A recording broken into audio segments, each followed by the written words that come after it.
preoccupied. "What are you doing sitting over here in this lounge chair?" Ross asked her. He stepped in, closed the door, and handed her one of the 2 paper containers of black coffee he pulled from a bag. "You look like you could use a shot of energy. Caffeine does it for me every time." She took the cup he handed her, hoping he wouldn't notice how her fingers shook. "Thanks. Just what I needed. You know, Ross, it's weird how you always read me like a book." "I've been around you enough." She nodded. "You sure have. Way back since before I got this matronly figure, your hairline receded, and my kids got grown and started telling me what to do." He closed his eyes and leaned back in her desk chair. "Yeah, you were a pint-sized little bantam hen squaring off against a bunch of the toughest guys in this business. And if she'd known what she was doing, she'd have been scared to death. When I look back," she said, as much to herself as to Ross, "I can see they let me get away with a lot." Ross stretched out his legs and sipped his coffee. "With your looks, handling those boys was a cinch." He drained his cup. "I'm here if you need me." And he always had been. Ross went back to work, but she sat where he'd left her, her mind skimming back over 30 years. Ed, her late husband, was her whole life in those days. Good days. They had done everything themselves, from preparing the copy, typing and photographing it, making the printing plates, taking them to the printer, and distributing the paper to newsstands. Their struggles to build the paper's readership, pay their staff, and make ends meet at home hadn't seemed so tough when they were going through it, mostly because they'd had each other. She and Ed would come home wiped out, but he'd tell her that all he needed for rejuvenation was her hand touching his, a glance at her soft brown eyes with their twinkling lights, the touch of her full pouting lips. He'd stroke her cheeks and tell her he loved her, her chocolate brown skin and her belly when it was big with their children.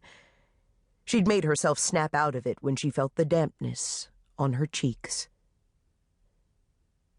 As she'd promised herself, Marge left her office at 5, and a half an hour later wandered around her house, trying to figure out what to do with the time. Finally, she sat in the old-fashioned swing on her back porch and watched the sun through the leaves of her pecan tree. The late summer breeze rustled the leaves, and a few nuts fell to the ground. But the sun just hung there, a big red disk staring at her through the tree leaves. She stared back at it. Like the newspaper, her garden was one of her genuine sources of pleasure. She loved it, especially the pecan, apple, and pear trees that shaded the garden and back of the house and produced the fruit for her and her neighbors. Occasionally, Sharon, the youngest of her 3 children, would stop by for apples and pecans. Looking at her beloved garden did nothing to relieve the disquiet that had plagued Marge most of the day. It wasn't cold, or even very cool, but a chill snaked through her as the sun finally slipped out of sight.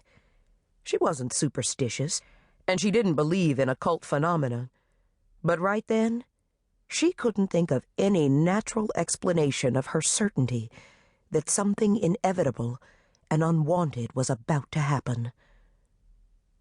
"What are you doing home so early?" Eloise, her next-door neighbor, called from across the back fence. "I realized I'm tired. You ever been so tired you suddenly didn't care about anything?"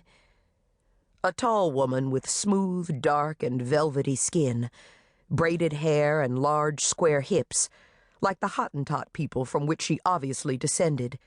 Eloise was, to say the least, an impressive figure. She rested her forearms on top of the fence, making a cushion for her chin. "Not even your paper? You don't even care about that? Something tells me you in the dumps." Marge pressed the heel of her right foot to the floor and gently moved the swing back and forth. "The paper? Yeah, sure I care about it."